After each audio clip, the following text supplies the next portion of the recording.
So here comes this thought, this idea, and right along with it, so close with it that you think that it happens simultaneously, you feel the emotion of it, because the emotion of it is the indicator of the gap between the vibration of your thought and the vibration of the thought of the source within you. So when you feel elation, you're right there. There's no gap. You're right there. And that's why you received that thought. That's why that idea was so strong.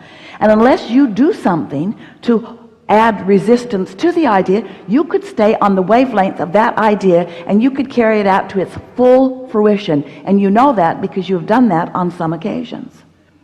So the thoughts are turning to things. The vibration is turning to thought. Now it's a thought. The question is, how long will that thought sustain?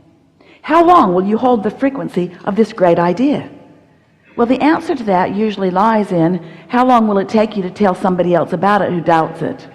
Because most of you start talking about your ideas before there is enough momentum in them, so there's no evidence of them. You know those people that you call dreamers, those people that have their head in the clouds, those people who never come to any fruition, but they've always got another great idea.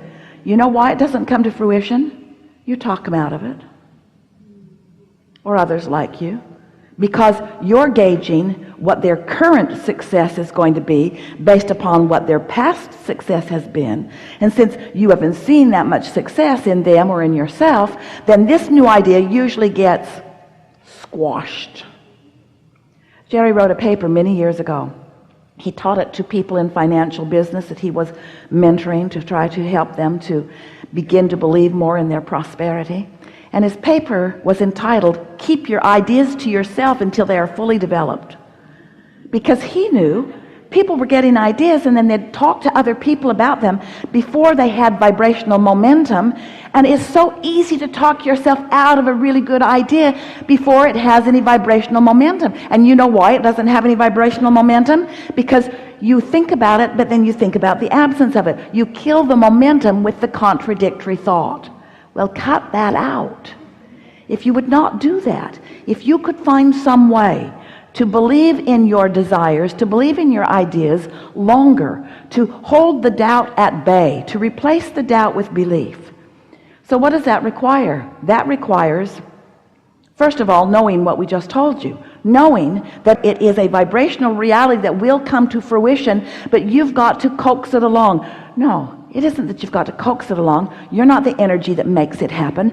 The energy that creates worlds is the energy that makes it happen. You don't have to coax it along. You just have to stop killing it. You just have to be more optimistic, which means in those early stages, usually, you want to be more general about it. The more general you are, the less likely you are to introduce resistance to the idea. So here's this vibration that you are now translating into an idea. So you want to do everything you can to keep that idea alive. And if it begins to wane, if it begins to peter out, if it begins to lose its momentum, if you begin to doubt it, it's time for you in that moment to stop talking about it, stop thinking about it. Because at that point, the more you talk about it, the more you introduce more of the contradictory energy to it. You see what we're getting at? Do you know, you could give birth to an idea, never think about it again, and it would come to full fruition. It's just not logical that you won't think about it again. And the things you care about most are the things that you think about most, and the things that you think about most are usually the things that you introduce the most resistance to, because you are worrywarts. So the creative process is 3 steps. The first step is ask, and life causes you to do that. The contrast causes you to know what you want, and you are vibrationally sending the request or the asking.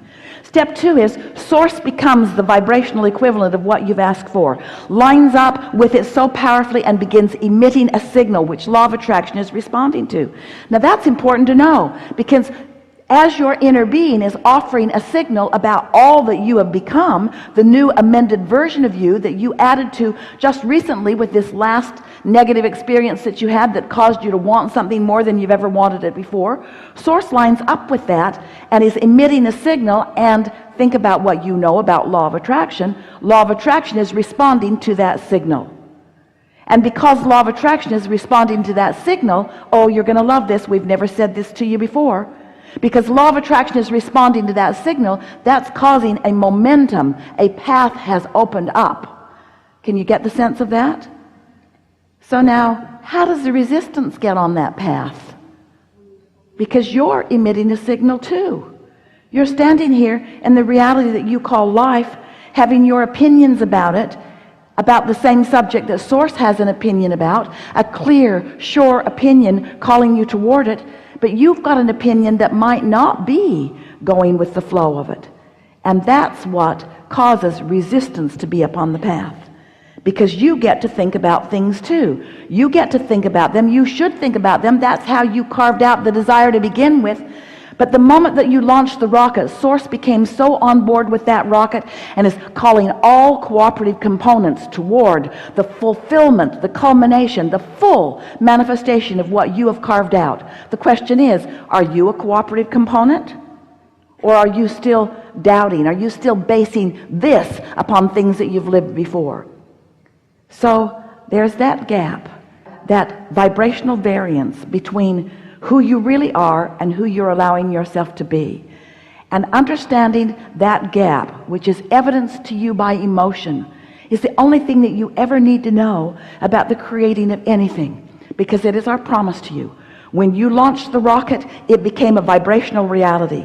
And now you have every means available to you for you to become in the receptive mode so that you can translate that vibrational reality into the full-fledged, manifested, see it, hear it, smell it, taste it, touch it reality.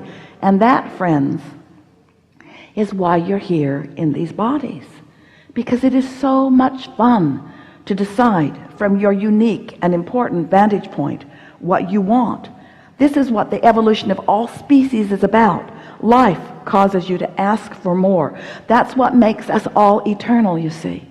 And so as you ask and Source answers, and then you pay attention to the way you feel, and you get into the receptive mode, then the ideas begin occurring to you, and you are on this joyous path of never-ending unfolding.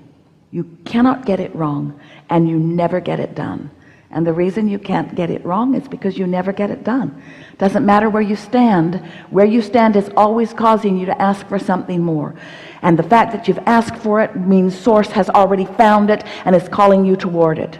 And if you will care deeply, we want to say singularly, about how you feel, if you will let that be your first priority, then you're going to start having a very good time immediately, and the evidence of your alignment is going to be apparent, not just to you, but to everyone who sees you. So now you know everything we know, everything that matters. We are eager to talk with you about anything that is important to you. There is nothing off limits. You will notice a wonderful unfolding. As we talk together, sometimes someone else will do a better job of ferreting out for you what you are wanting to know, even than if you were sitting in the chair. So don't worry about whether you get called up or not. As we said to you, your Source knows where you are in relationship to what you are asking for, and knows the path of least resistance to help you find your way there. You are the creator of your reality, and it is so much fun when you get in the driver's seat and really begin consciously understanding how to do it. So, what do you want to talk about?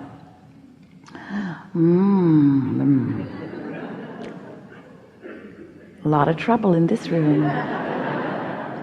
Gonna have a wonderful day. Let's begin here on the aisle.